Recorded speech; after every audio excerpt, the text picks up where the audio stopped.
Saludos y muchas gracias por permitirnos llegar a sus hogares a través de este su programa Verdades al Aire. Hoy me acompaña Melanio Paredes, quien es un miembro prominente y preeminente del Partido de la Liberación Dominicana, con quien vamos a hablar sobre diversos temas. Pero antes saludarle, ¿cómo estás, hermano? Saludos, Adolfo, y mi saludo también a la teleaudiencia. Gracias, gracias. Mira, quisiera comenzar de inmediato preguntándole cuál es la situación del PLD, la perspectiva después de todo lo que ha pasado. Yo quisiera comenzar, si me permite, Adolfo, por darle una mirada a lo que es el contexto en que se desenvolvieron este año el ciclo electoral, o sea, las dos elecciones, febrero y mayo de este año. Lo cierto es que la democracia dominicana está enferma. La democracia. La democracia dominicana. Aún con este ejercicio de civismo, de transparencia. Sí, pero lamentablemente una minoría de los dominicanos mostraron interés en participar en un proceso que la gente pensó que podía ser más competitivo. O una mayoría mostró desinterés, lo cual es parte de la democracia también. Sí, pero no en el nivel en que tuvimos este año. La abstención de febrero en el nivel municipal y la abstención de mayo en el nivel presidencial establecieron récord en los últimos 50 años.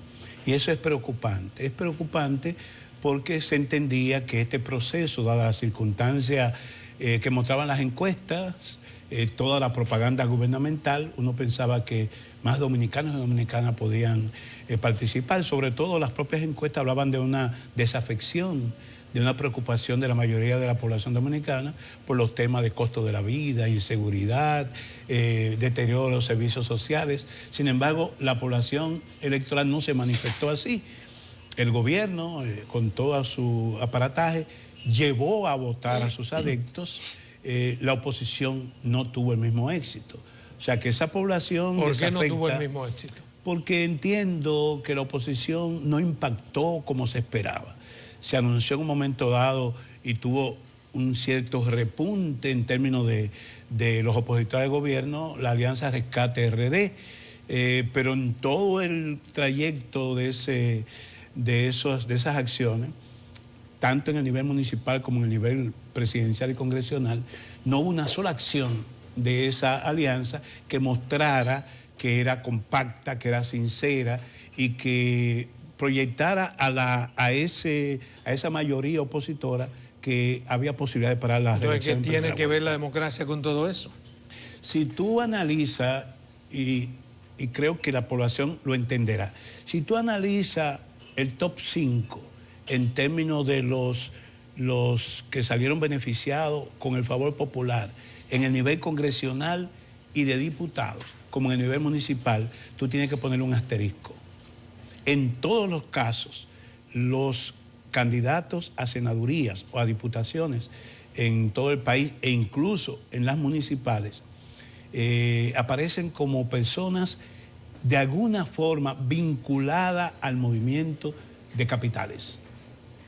Y eso significa que el dinero juega un papel importante, ha venido a jugar un papel estelar en este proceso, como ya venía de anterioridad, porque no te digo que eso fue un fenómeno propio de este proceso, pero ahora se hizo mucho más latente, mucho más evidente. Pasó con el diputado ya condenado en Estados Unidos, que fue el más votado en el proceso 2020 en el nivel de diputación, y ha acontecido o se ha repetido el fenómeno en este proceso. Pero la democracia, ¿qué tiene que ver? Sigo sin entender. ¿Por qué me le atribuye a la democracia? Tú podías decir que tanto en la década de los 80, los 90, y en alguna medida en la primera década de este siglo, la gente votaba por convicciones. Tú recuerdas cómo la gente corría detrás de José Francisco Peña Gómez, o cómo se veía encantada con el discurso, las enseñanzas de porque había verdaderos líderes. O cómo se veían arrastrados por una figura señera como doctor Joaquín Balaguer. Ya no existen. Además, y sobre todo en la década de los 80, donde de alguna manera el PRD se enseñoreó en el escenario político, eran las causas sociales. era la situación económica y social del dominicano que lo llevaba a las urnas para tratar de cambiar su realidad. Eso no está ocurriendo. Porque ya no existen esos líderes, No, Melanio. y porque además el dinero y el clientelismo que comenzó a incubarse de la separación de las elecciones en el año 98 del siglo pasado, generó caciquismo en los pueblos. La cercanía de un regidor o concejal, de un alcalde, de un síndico con la población llevó a que muchos dominicanos y dominicanas se vieran arrastrados por la dádiva. Perdóname a ver si entiendo, porque yo entiendo que ahora ocurre justamente lo contrario. No importa el dinero, la gente no acude a votar. Y un gran porcentaje, como nunca visto, no fue a votar. Entonces el problema no fue el dinero. Y los que van a votar arrastrados por ese nivel de clientelismo. De manera que queda claro, Adolfo, y tú lo puedes analizar, e insisto, no es un fenómeno propio de ahora. Ahora tomó niveles extraordinarios. Lo cierto es que 30 de cada 100 dominicanos fueron a votar por el PRM y 21 de cada 100 dominicanos fueron a votar por la oposición. Combinado, de manera el PRD, libre y democrática, Melanio. No de manera libre y democrática. De manera no? libre y democrática hubiese sido que participara el 70% de los electores, como históricamente Pero estaba es parte de señalado. La democracia incluso no votar, porque aquí el voto es un derecho, es un deber y es un derecho y un deber. Porque como te he dicho, en lugar de que tu situación económica y social, tus convicciones, las propuestas que hagan los candidatos que antes arrastraban ese electorado ya no impactan. Pero deme una lectura del PLD, que fue ahí donde quise comenzar y cómo usted le... Pero tenía que hacerte el entorno, el análisis del entorno para poder caer en el Partido de la Liberación Dominicana. Lo cierto es que la mayoría que el PLD construyó en 30 años, 18% en las elecciones de 1986, quizás tú muy joven ya tú comenzabas a cubrir los acontecimientos políticos, 62% en el 2016. En 30 años el PLD construyó una mayoría que pasó de un 18%, irrumpía en el bipartidismo de los 80, en que predominaba el Partido Reformista y el PRD, a ser una fuerza hegemónica con un cuarto mandato en el 2016. ¿Qué ocurrió? Que en 8 años, del 2016 al 2024, el PLD perdió de manera miserable esa mayoría. Pasó de un 62 en el año 2016 a un 38 con la alianza de otros sectores en el 2020, pasó a un 23% si consideramos la votación a nivel municipal y a un 10% en estas elecciones. ¿Por qué todo eso? De mayo. Por una razón sencilla, y es la que el PLD tiene que ahora abocarse a evaluar. Lo primero es que ya será inviable.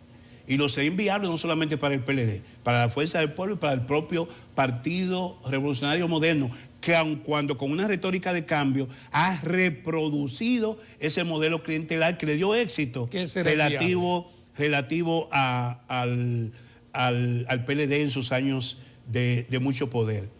Es que es imposible que la democracia pueda resultar tan costosa. Es que no es posible que para tú llevar un porcentaje de dominicanos a ejercer el voto, tengan que entregar madera, zinc, cemento, alimentos, y encima de eso, gastar la millonada del día Por de... eso fue que perdió el PLD de esa forma estrepitosa. Perdió durante sus años de ejercicio del poder esa conexión con la población y se enseñoreó mucho en la posibilidad de llevar a la gente a votar. Y ahí se acuñó el famoso término de la logística. Pero entonces no es por si el el PLD ahora en la oposición no tiene esa capacidad financiera de llevar a la gente a votar, tú observa entonces por qué una gran parte de la población que votó por el PLD en los años anteriores no fue a votar en el 20, no fue a votar en el febrero de este año y tampoco fue a votar el 19 de mayo. La pregunta obligada, pero perdóname, ¿para qué? Recuerda que hay una población ahí esperando respuestas. La pregunta obligada, ¿cómo es que el PLD no fue capaz de tener todas esas logísticas y la fuerza del pueblo, por ejemplo, que se suponía minoritario y con menos estructura, sí las tuvo? Ahí está el segundo elemento. Tampoco el desempeño de la fuerza del pueblo fue lo que se podía pensar de un expresidente que ha sido fue tres veces presidente de la República, y que lo que obtuvo fue justamente la votación cruzada. Si tú analizas la votación de febrero y la votación de mayo, más del 40%, para ser conservador, del voto PLDista originario votó en el nivel presidencial, lo que no ocurrió en febrero de este año. O sea, Recuérdate que el desempeño votaron por Leonel. Exactamente, fue un simple desplazamiento. Pero ¿y por qué usted te doy el dato. El PLD registró como miembros validados en el proceso de renovación del 21 al 23 cerca de 1 millón. Pero esto es grave, Melanio, porque ¿por qué tendrían los PLDistas en las presidenciales que votar por Leonel Fernández si tienen su propio candidato? ¿O no sirve el candidato o es muy bueno Leonel para ellos? Es parte, y tú me decías que fuéramos a la realidad del PLD, es parte de la evaluación que tiene que hacer el partido. Lo cierto es que Abel sale en la consulta de octubre del año pasado con un 35%. Y ese 35% se fue diluyendo de manera progresiva y no se recuperó jamás. Entonces, el partido tiene que evaluar por qué su candidato presidencial, lejos de mantener ese 35%, parecida a la votación que alcanzamos en el 20, lo perdió y diferente. ¿Y cuándo Abel tuvo un 35%? Yo no recuerdo eso. En octubre, cuando terminamos la consulta del 6 de octubre. En octubre el PLD tenía un 35%. Del año pasado, Abel Martínez salió. Abel no, el PLD. Abel Martínez y el PLD, porque el PLD salió de un proceso de consulta con éxito. O sea, exacto. Recuerda que participamos Margarita, CD. Sí, yo recuerdo, pero que no es transferible esa potencia que tenía en ese momento el PLD. No fue transferida a Abel Martínez. Precisamente eso fue lo que se creyó, que Abel iba a cosechar esa fortaleza, pero la realidad demuestra que no. Coincido contigo. ¿Cuáles fueron las razones que determinaron ese acontecimiento y que nos lleva a la debacle de la votación del 10% el 19 de mayo? Son de los factores que mi partido tiene que analizar y que tiene que evaluar. En la reunión del comité político del lunes pasado, justamente muchos de los integrantes de ese importante órgano planteamos la necesidad de esa evaluación. Y una evaluación que no puede ser solo el proceso, solo el hecho, el acontecimiento del 19 de mayo, sino que hay que analizar los acontecimientos que se derivan desde el año 19, cuando se produce la división. Porque la división sigue gravitando en el derrotero, en el curso político, lo que ha acontecido tanto con el PLD como con su hijo natural, la Fuerza del Pueblo. Analicen ahí cuando llegue ese momento que no cualquiera puede ser candidato, aun cuando el partido sea muy fuerte. Vamos a una primera pausa comercial, regresamos en 2.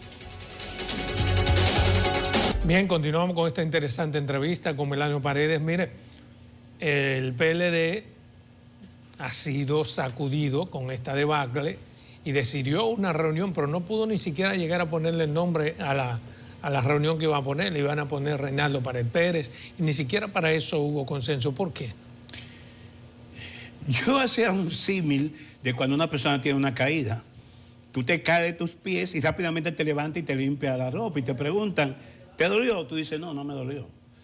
Yo pienso que el PLD tuvo una caída que requiere un examen mesurado, un análisis de la situación de por qué esa caída. Y ya te hablaba de cómo sale nuestro candidato presidencial después de la consulta de octubre del año pasado. En esa circunstancia yo entiendo que naturalmente en esto debo decir que fue una propuesta del presidente del partido, Danilo Medina. Yo entiendo que ir a un congreso por la vía rápida pudo ser una decisión apresurada. Y lo cierto es que los acontecimientos que se han venido dando a partir de esa decisión que tomó el comité político los reflejan así. Ahora hay una suerte de atrincheramiento entre lo que plantean, parecido a lo que pasó en el 20 y lo que pasó ahora, de que las caras gastadas del Partido de la Liberación Dominicana tienen que echarse a un lado y que una nueva generación de dirigentes debe ocuparse de la conducción del partido. Bueno, es que no es así, no es tan así, porque ciertamente la conducción de esta campaña estuvo en manos de jóvenes, incluyendo el propio Abel Martínez, que es una persona de 50 años, todavía joven. En este país 50 años es una persona muy joven.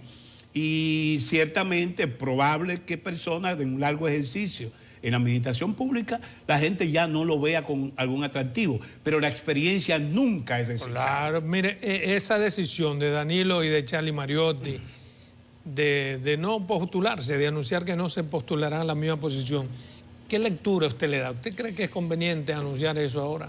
Yo entendí que ellos valoraron que ante la caída y las expectativas que se creó con esa reunión, había que producir una sacudida en la opinión pública. Y lo lograron. Cuando tú analizas los análisis que se hizo en la prensa, una vez se tomó la decisión, todos son favorables. Ahora, bueno, Danilo es el chivo expiatorio, tiene que echarse a un lado porque el deterioro tiene que ver con los casos alrededor de sus familiares y demás. Y yo digo que esa decisión fue absolutamente innecesaria. ¿Por qué? Porque si se convoca al Congreso, y este domingo, el próximo domingo, justamente el día 9, deberá reunirse el Comité Central, que es quien convoca formalmente al Congreso. Cuando se convoca un Congreso en el Partido de Liberación Dominicana, la dirección política, su Comité Central y su Comité Político cesan en sus funciones. Por consiguiente, adelantar que Danilo Medina o Charlie Mariotti no aspirarían a esas posiciones, igual daba a esperar la convocatoria oficial del Comité Central y todos, no solamente ellos, todo el comité político, cesamos nuestras funciones. Pero eso no da una demostración, digamos, de que hay una falta de esperanza, una falta de confianza en el Partido de la Liberación Dominicana. No lo digo tan solo por Charlie y por Danilo. Ahí está José Ramón Peralta, ahí está el que era senador por la provincia de Barahona, que también de motus propios han cedido las plazas. Y sí, esas cosas solamente se logran en política cuando usted cree que ya el aspiracional no tiene sentido. No, se da en las democracias avanzadas, las democracias europeas, cuando un proyecto político no impacta, no cuaja o fracasa electoralmente, el mentor de ese proyecto político se echa a un lado y pone sus posiciones, si la tienen en el partido, a disposición de la mayoría para que la mayoría decida o le da un voto de confianza o sencillamente busca otras opciones. Pero usted me lo ha dicho, en 2 meses tienen que renovarse las bases, las posiciones. ¿Por qué hacerlo? La posición que yo sostuve en el comité político y la mantengo hoy, y ojalá esas luces salgan a relucir el próximo domingo 9 de junio, cuando se reúne el Comité Central, es que demos paso a un proceso de evaluación. No importa, la propia convocatoria del Congreso, que generalmente en el caso del PLD se puede tomar 6 meses, que esa convocatoria del Congreso, que no necesariamente tiene que parir nuevas autoridades antes de la toma de posesión del nuevo gobierno, en este caso encabezada por el propio presidente Abinader, que nosotros nos demos un plazo en lo que resta de año para hacer esa evaluación y simultáneamente el Congreso vaya deliberando en lo que tiene que ver con la modificación estatutaria, con elección de autoridades, pero para mí es inaceptable que vayamos a un Congreso sin que hagamos una previa evaluación, insisto, no de lo acontecido el 19 de mayo, sino anteriormente. ¿Cómo impactó los aciertos o errores de nuestra última gestión 2016-2020? ¿Cómo impactó la división del partido y cómo sigue gravitando en el escenario político nacional? ¿Qué ha acontecido con un partido que dice que tiene 2 millones en su padrón y sin embargo vota una cuarta parte de ese padrón? Eso es importante que examinemos si hay necesidad de derivar a un partido más pequeño, pero más activo, con una militancia que tú puedas efectivamente convocar y esta a su vez incidir en la sociedad, y cómo reconectamos con la sociedad dominicana. Quisiera que usted me explique, porque yo no lo entiendo, cómo renovar algo que es nuevo. Porque el comité político y todas las estructuras del PLD son nuevas. Pero además, perdóneme, además de nueva como tal, está impregnada de sangre nueva, de muchas juventudes. ¿Cómo cambiar ahora juventudes por juventudes? ¿Cuál es la lógica? Por eso entiendo que una falsa dicotomía, y fue lo que se derivó cuando Danilo Medina y Charlie Mariotti deciden no aspirar. Entendió una parte que era tierra arrasada. Salir de los viejos. Exactamente. Pero entonces, no renovar. Eso es una falsa dicotomía. En el Congreso pasado, yo fui parte de la comisión organizadora, entraron 13 jóvenes en el comité político, una cosa sin precedentes. Todo ese viejo y para algunos añejo comité político, se sometió al escrutinio de su matrícula de elección. Y hubo miembros de ese comité político que no pasaron. Ahora hay pasaron. algo que está claro en el proceso electoral, que no hay que ser PLDista ni del comité político ni el central. La 3/4 parte de ese comité político no accionó en política a favor del candidato del PLD. No, Sobre todo como sabe accionar, porque una cosa es que tú fuiste una posición un momento y otra cosa es que sabiendo uno cómo hace política, ese comité político no se le vio accionar. Yo no diría que un 3/4 parte, yo puedo decir que un 50% sí se integró y el otro 50% algunos por razones de salud.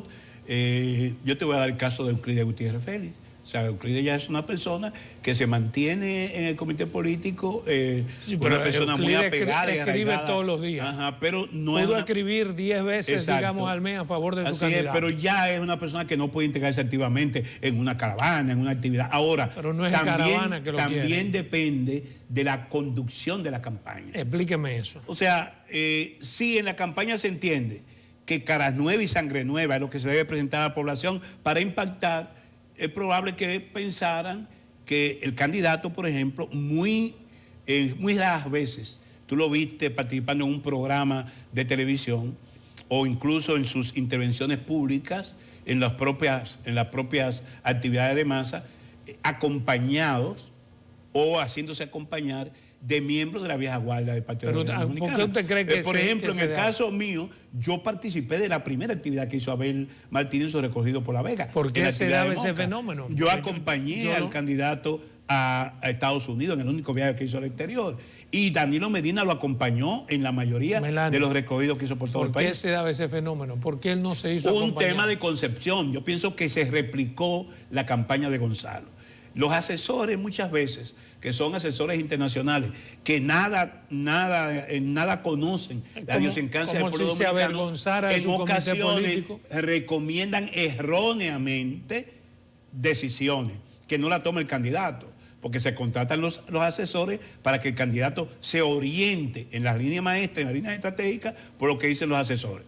En el caso de Gonzalo en el 2020 se le aconsejó que se apartara de lo que eran la vieja dirigencia del Partido de la Liberación Dominicana o la antigua dirigencia del Partido de la Liberación Dominicana. Creo que en el caso de Abel Martínez se continuó de alguna manera con ese enfoque. Oye, para mí errado. ¿No será que Abel no logró conectar con una 3/4 parte de ese comité político que quiso trabajar, pero como que nunca se vio una conexión con Abel? Bueno, pero Abel pasó la consulta con un 60 y tanto % de más de 500.000 PLDistas que participaron en la consulta de octubre. Por consiguiente, se entiende que ahí él pudo reunir a las fraguas del partido. Ahí participaron la mayor parte de los legisladores que teníamos en ese momento, le dieron apoyo. La principal representación municipal en la práctica no fue así? Le dio su apoyo y una gran parte de los dirigentes locales de las diferentes provincias. ¿Por qué no fue así en la práctica? Es un tema por evaluarse. ¿El por qué no fue así en la práctica? Es un tema por evaluarse, que es parte del examen que tenemos que hacer antes de destaparse con un Congreso al vapor, porque ese bateo y corrido que se está planteando, de vayamos a elecciones de nuevas autoridades y sigamos hacia adelante, no nos detengamos a ver hacia adentro, es un grave error. Mire, ¿qué tan beneficioso sería que el PLD se dé el lujo de prescindir de las capacidades de Danilo y de Charlie Mariotti en la dirección? Mira, indiscutiblemente que Danilo Medina, independientemente de todo lo que se le imputa, que el gobierno se centra en disminuir su figura o los errores que personas cercanas a él pudieron cometer, es un activo político. Yo digo que todo expresidente, y en el caso de Danilo tuvo 2 gestiones muy exitosas, por eso los le resultados pregunto, están ahí, ¿por qué tiene prescindir? al menos un 25% de la población en los bolsillos. Lo tiene Hipólito, lo tiene Danilo, lo tiene Leonel y lo tiene Abinader en el momento que salga del poder. Aparte de eso, perdóname, de eso no se puede prescindir. Tiene un 35% de las capacidades. Así es. ¿Por qué prescindir de ello? De eso no se puede prescindir. Y dentro de la fila del Partido de la Liberación Dominicana, con la salida de Leonel Fernández, aun cuando estamos y hemos acompañado mucho que nunca fuimos danilistas, es indiscutible que dentro de la fila del PLD actual hay una importante incidencia de gente que ha sido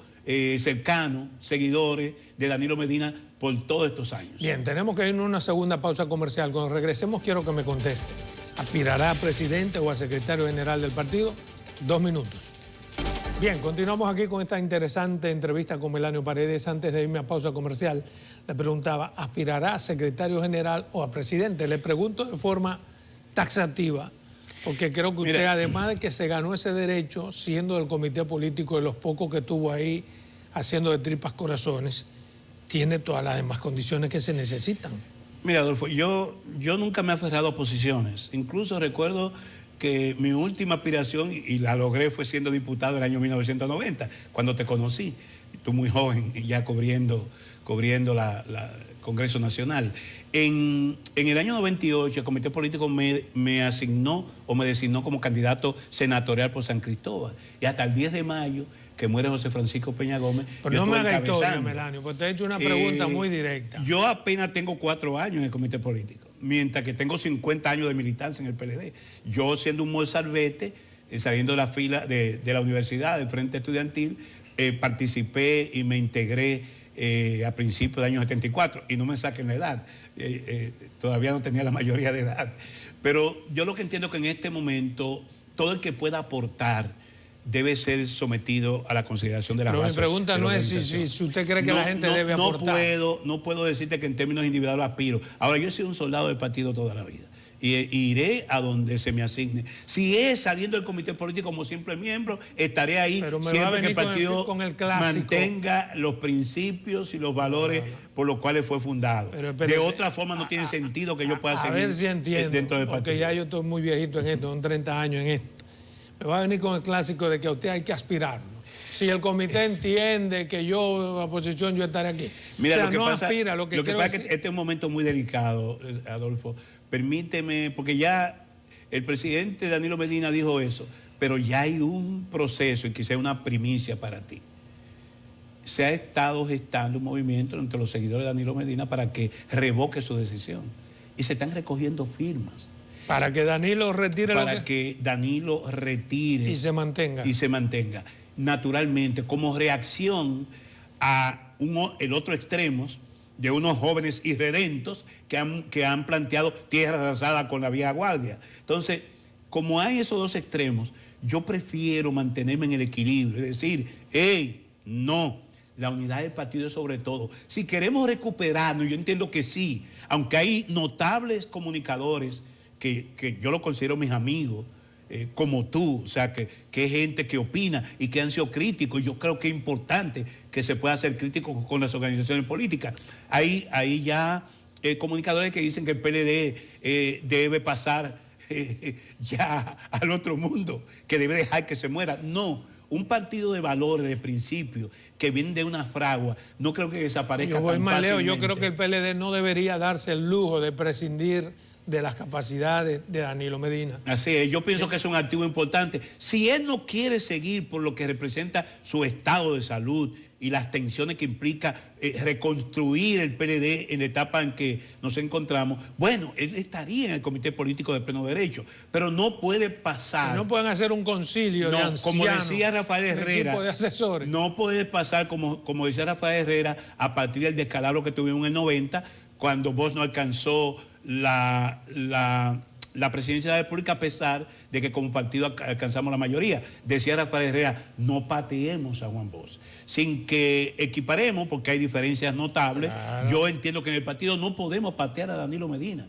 ni a ninguno de sus viejos dirigentes o antiguos dirigentes que han construido esa mayoría de lo que yo te hablaba del 2016, del 1986 al 2016, lo construyó esa fragua. Entonces no podemos prescindir de ella. Bien, vamos a pasar a otros temas. Mire, me gustaría saber de qué hablaron Luis Abinader y Abel Martínez en esa reunión que se hizo. Lo cierto es que yo no sé. Y debo también decirte como primicia que yo pedí que se rindiera cuenta en la reunión del comité político. Le hago la pregunta precisamente Yo entendía que nosotros debemos ser transparentes y que los líderes, por encima de todo, y el PLD tiene una dirección colegiada, debió conocer por qué Abel Martínez se reunió, sea una visita de cortesía. Después vi un artículo de Cristian Jiménez, un amigo nuestro, que decía que también se reunió antes de las elecciones, antes del 16. Es importante que en el proceso de evaluación a que tiene que verse sometido el Partido de la Liberación Dominicana, a que debe someterse el partido,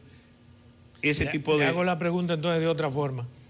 Abel Martínez no comunicó que habló con Luis Abinader en esa reunión que tuvieron. En esa reunión no se conoció el contenido, aunque sí lo informó a la dirección, al presidente y al secretario general. ¿Qué informó? ¿Que se iba a reunir? No, informó que trató, pero es del dominio de lo que se establece como dirección diaria del partido, que es la presidencia y la secretaría general. O sea, que el comité político no es la instancia que debe conocer qué se trató allí. Debe ser la instancia, pero no lo conoció en esa primera reunión.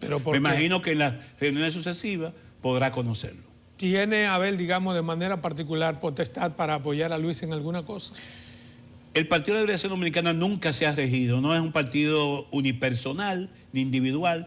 Todo lo que se haga en el partido, además Abel Martínez terminó como un ente, digamos, de predominio en términos de decisiones el 19 de mayo. Él fue candidato hasta el 19 de mayo. A partir de ahora, él tiene que someterse a las decisiones que emanen del Comité Político del Partido de la Liberación Dominicana. Porque en lógica elemental, Abel Martínez, aunque terminó siendo el candidato, fuera lo que sea, no puede tomar una decisión respecto a una reforma, que es lo que Luis busca con su conversación con él. A todas luces eso es inviable. No es lo que se acostumbra el Partido de la Liberación Dominicana. ¿Qué usted piensa de esa reunión? ¿Debe el Partido de la Liberación Dominicana reunirse con Luis y escucharlo y apoyar esa reforma constitucional y económica que se necesita? Mira, lo primero es que la reforma constitucional yo no le veo sentido. Porque el presidente Abinader ha hablado de ponerle un candado al tema de la reelección presidencial, otro candado, pero lo tiene. 2 periodos consecutivos y nunca más. Entonces yo no sé por qué, cuál es la llave que el presidente Abinader aboga cuando una modificación de la Constitución inmediatamente habilitaría a Danilo Medina y lo habilitaría a él mismo. Porque... ¿Y eso no es positivo para ustedes? Yo pienso que es innecesario. O sea, no le conviene a usted habilitar... Lo que yo digo es innecesario modificar la Constitución con esos fines. Porque nosotros no podemos estar modificando la Constitución cada 4 años. Para algo tan importante para el PLD como habilitar de nuevo a Danilo. Fue en términos de derechos fundamentales, fue una decisión que perjudicó a Danilo Medina en su momento, pero no creo que 8 años después tú tengas que reformar la Constitución para ese solo elemento. Pero Luis ha dicho exactamente, de manera taxativa y reiterada, ¿para qué quiere reformar? Para institucionalizarlo del Ministerio Independiente, lo cual también es una bobería, y para supuestamente ponerle un candado a la Constitución, que habría que ver qué tipo de candado es la que él plantea. Pero ha dicho, aunque no sepamos qué tipo de candado, que jamás volverá al poder, que no es para reformar y beneficiarse de una reforma constitucional. Cuando tú ves todas las entrevistas... ¿Cómo él podría beneficiarse, él y Danilo Medina? Cuando tú ves todas las entrevistas de Luis Abinader desde el 2016, en que fue formalmente candidato del naciente PRM, en el 2020 y ahora, repitió siempre que para él era un periodo de 4 años y nada más. Sin embargo, va por 8 y parece que pudiera ir por más.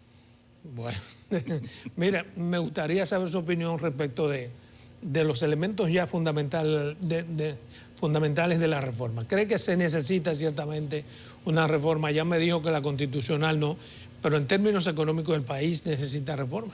Desde el año 2012, la Ley de Estrategia Nacional de Desarrollo hablaba de 3 grandes pactos. El pacto educativo, en el que yo he tenido alguna presencia, como es ministro, soy parte del Consejo General del Pacto Educativo, ha tenido sus aciertos, pero lo cierto es que en términos de resultados todavía queda de ver, y ese pacto está vigente hasta el 2030. He planteado incluso que tiene que relanzarse a partir de que hay unas nuevas autoridades y ciertamente no se ha establecido con claridad la política educativa, con un cambio de ministro inclusive a mitad de gobierno. Pero está ahí, sigue vigente el pacto educativo. El pacto eléctrico era fundamental para poder ir al pacto fiscal. El pacto eléctrico se firmó, pero ninguna de las recomendaciones del pacto eléctrico se han ejecutado. Seguimos con altos niveles de pérdida, seguimos con un subsidio que ya anualmente monta los 1.500 millones de dólares, una friolera, un hoyo económico y financiero que es imposible que podamos ir a una reforma fiscal sin resolver el tema del pacto eléctrico. Dice el CONEP que el corazón, perdóneme, el CONEP, para seguirlo ahí mismo, que parece que tiene consonancia, el corazón de la reforma fiscal debe ser el tema eléctrico. El tema eléctrico. Y el tema eléctrico pasa, no porque se le aumente la tarifa a lo que como tú y yo, clase media y sector de clase media baja, paga el servicio eléctrico, tiene un contrato, y que ya hace 2 años nos duplicaron el costo de la tarifa eléctrica. No se admite que podamos subir 1 centavo más a esa clase media que de hecho está pagando una energía mala y muy cara. Ahora, la ampliación de la base de usuarios,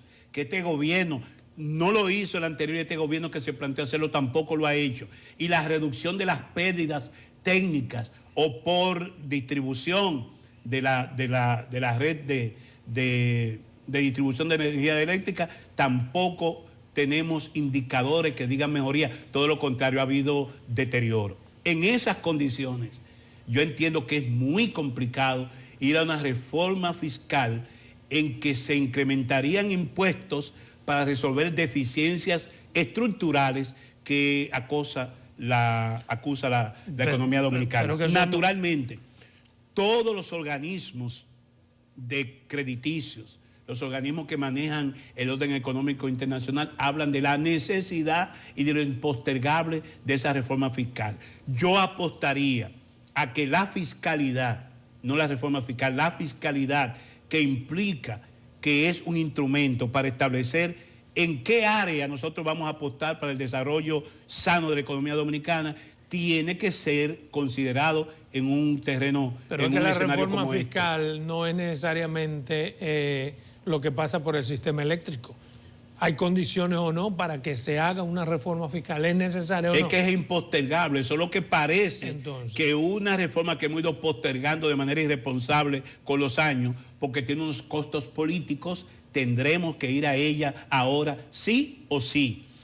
¿Cuál es el debate ahora? Si esa reforma fiscal, que todos los candidatos lo negaron, si tú ves el debate de todos los candidatos en los foros empresariales, todos se resistían a decir que la reforma de la seguridad social hay que hacerla.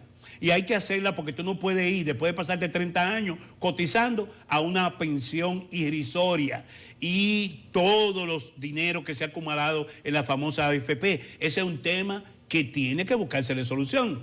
El tema de cómo absorber las pérdidas del sector eléctrico, eso tiene que ser considerado. O sea, que el PLD debe apoyar esta reforma. No, yo no creo que el PLD tenga que apoyar la reforma. La reforma la puede hacer el partido de gobierno porque obtuvo de manera voraz una mayoría absoluta en todos los órganos de decisión del Estado. Me da detalles en estos próximos 2 segundos, 2 minutos, que nos vamos a comercial.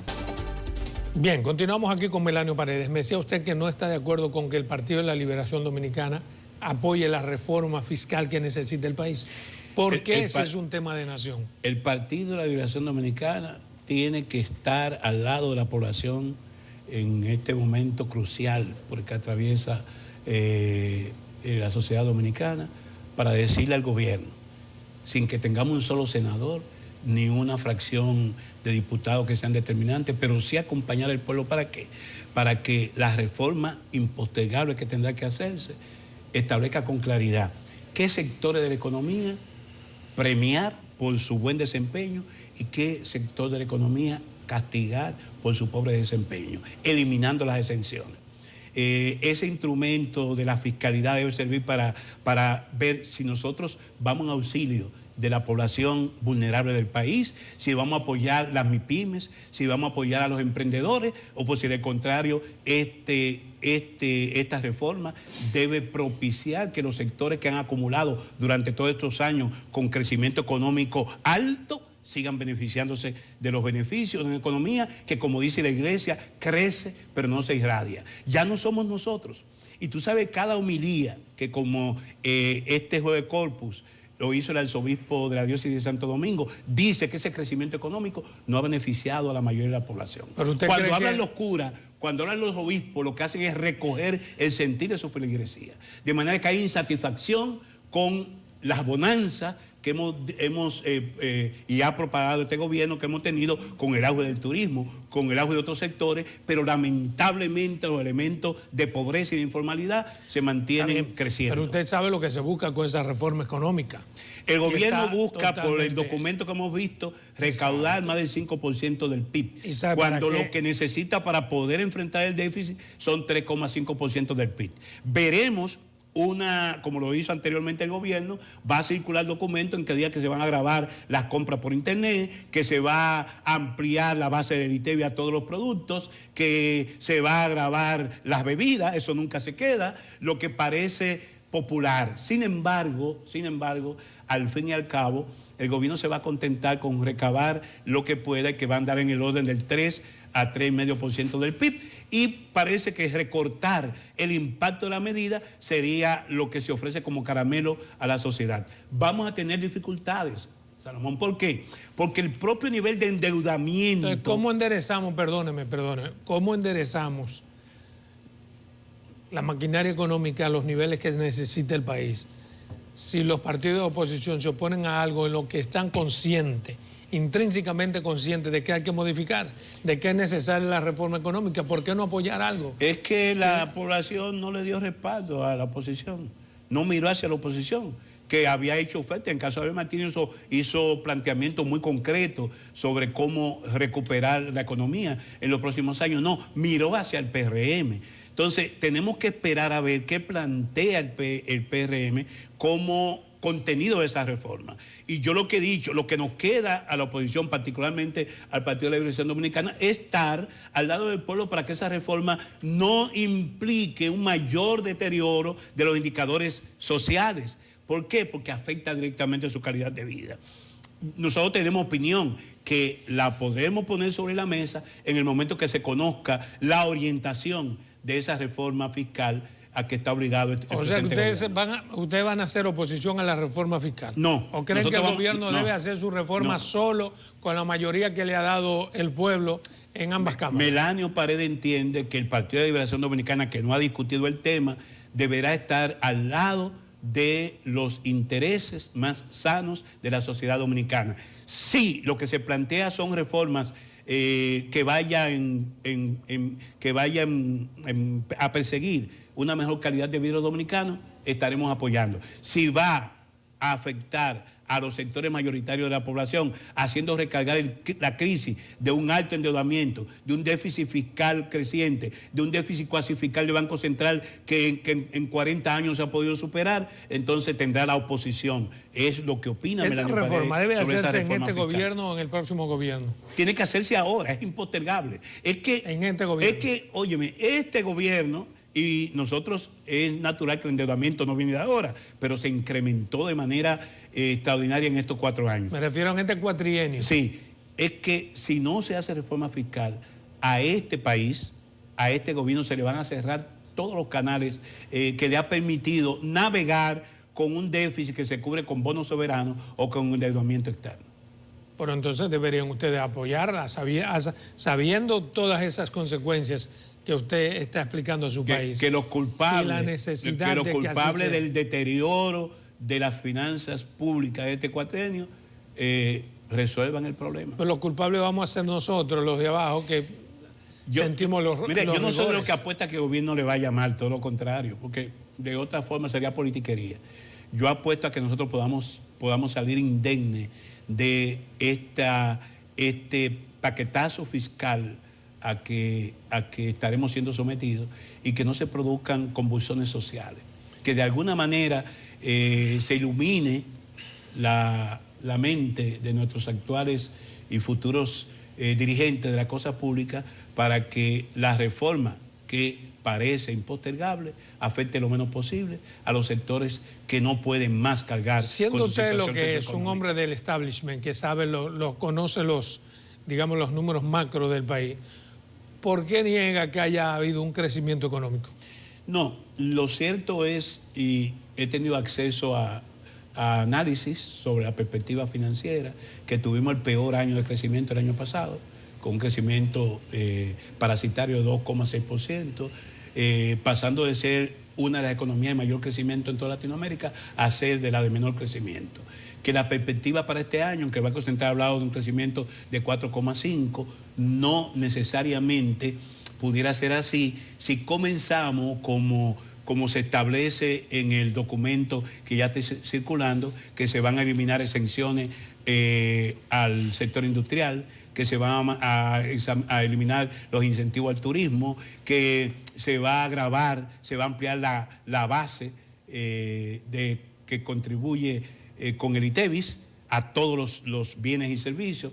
Entonces eso pudiera generar un estancamiento de la economía dominicana.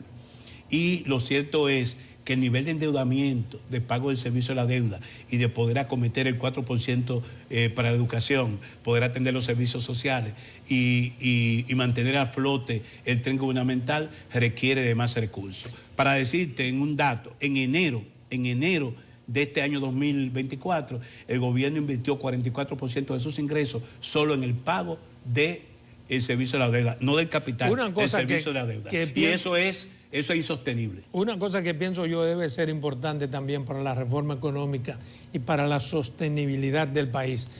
No hay que reducir esos gastos que parecen hasta asquerosos en los partidos políticos. Por eso Por ejemplo, en estas elecciones, invertir 1.500 millones en los partidos políticos en un país pobre como el nuestro. 5.000 millones.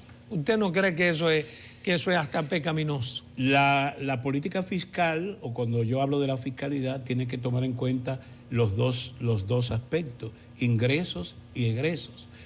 Lo otro sería reforma tributaria. O sea, simplemente aumentar los impuestos sería una reforma tributaria. Cuando hablamos de fiscalidad, hablamos de ver la economía que podemos hacer por el lado del gasto gubernamental superfluo, innecesario, y entonces ver cómo generamos nuevos Por eso ingresos. le hago la pregunta respecto a esos gastos. Sí. ¿Usted cree que...? Yo pienso que todo el costo... Yo comencé diciéndote que la democracia está enferma. Es que lo que se ha invertido este país para que 54% de la población de electores, porque de 8 millones hay 3 y pico, casi 4 que no votan porque son menores de 18 años. Pero de los que estaban en condiciones de votar, apenas 54 de cada 100 fueron a votar. Y llevar 30 de cada 100 a votar por el PRM y 21 de cada 100 a votar por la oposición, con el costo de dádivas en madera, en zinc, en cemento, en alimentación. Ustedes le dieron y madera, 5.000 millones de financiamiento público también a la oposición, a los partidos políticos. Eso implica que el costo de nuestra democracia es inviable hacia el futuro. O sea, que la democracia es cara. Ese tema lo pasamos ahorita, Melanio. Me está volviendo... Pero a eso vamos. Tú me preguntas el financiamiento de los partidos. Ese financiamiento respecto a la reforma económica que le estoy preguntando. Está repitiendo lo mismo que me dijiste en principio. Bueno, es que tú me dices que sí es legítimo. No. Yo digo que si usted no cree que es demasiado cuarto en política, es un país tan miserable que necesita reforma económica. Y yo te he dicho que sí, estoy totalmente de acuerdo contigo, que es muy alto, porque la democracia dominicana es como el GMC, grande, malo y caro. O sea, es cara porque llevar a la gente a votar cuesta mucho y eso hay que abaratarlo. Y tenemos que comenzar por modificar la ley electoral y ponerle un constreñimiento, ponerle algún tipo de límite al financiamiento de la política, de los partidos políticos, no solo el financiamiento público, sino también el privado. La cantidad de dinero que acabamos de gastar para el voto en el exterior, para que voten 200 y tantos y pico de miles de personas. El 17%. Eso es asqueroso en un país miserable que ocurra ese desguace de dinero. Enviable. Total y a futuro absolutamente. Eso no es sostenible. No por es eso posible. Por eso te digo, tenemos que comenzar por ver el tipo de democracia que tenemos, el tipo de modelo. Una democracia que se sustenta en el clientelismo es inviable. ¿Por qué? Porque a la larga, Adolfo, eso va a impactar también. Nos queda un minuto, la economía. En un minuto me gustaría saber ¿qué usted cree que el gobierno próximo debería cambiar, a su entender? Debería cambiarlo todo, pero cambiarle los hechos, porque ha sido de retórico. Debe cambiar la forma en que se desarrolló estos 4 años, con muchos anuncios, mucha publicidad y en los hechos pocas cosas. Tiene que mejorar la inversión en obras. La única manera de tú poder retribuir o recuperar ese endeudamiento invirtiendo en obras de infraestructura. Tenemos que ir a los sectores, establecer, identificar nichos que sean los que promovamos para que la economía pueda mejorar y reduzcamos la informalidad de más de un 60% que hoy afecta y que no se puede ni pagar impuestos ni mejorar servicios sociales, y eso afecta la calidad de vida del dominicano. Bueno, un placer tenerle aquí nueva vez en Verdades al Aire. Agradecido, Melanio.